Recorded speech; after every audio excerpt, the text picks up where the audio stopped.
khóc mấy rồi nét rem về rất rồi ở đây về rem đâu in eso pro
Ui, ui, có tiếng tiếng rồi ta.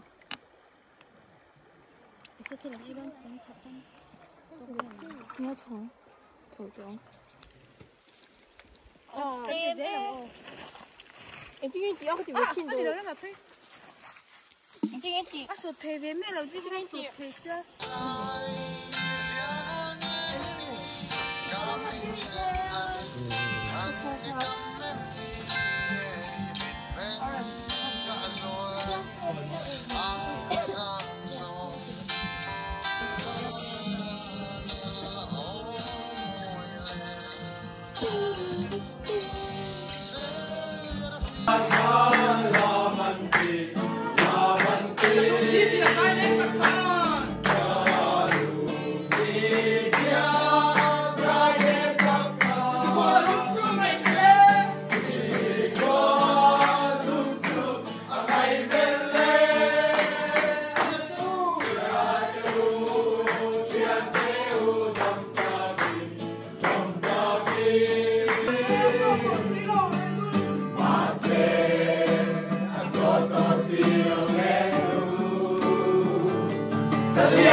ตัวนี้รุมตัวกันโลไหนโดน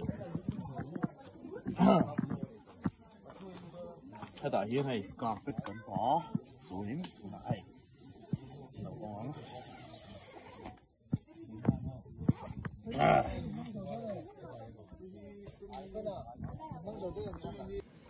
anh một đầu là hiền hổ nữa tụi mẹ tụi lỗ đưa rồi được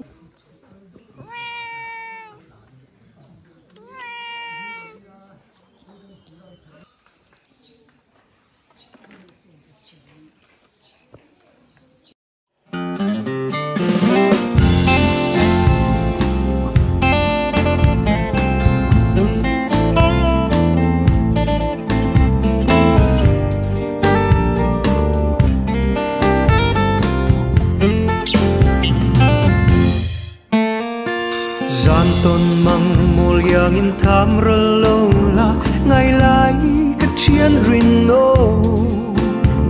mà nay lệ khát thon cái chiến non lệ truy nô lung lệ nghe đang bom râu mây yang in zam rơ lâu la như lâu cái chiến rin nô mà nay chlạc lui cái chiến non phô truy nô lung lệ nghe chua bùi lệ và văn vun lên na đam xin mô mình na về đam một tin cha na har nang ngày vangin về là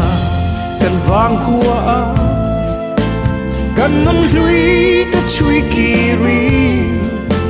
ber quang trinh trăng cân trai lệ ang na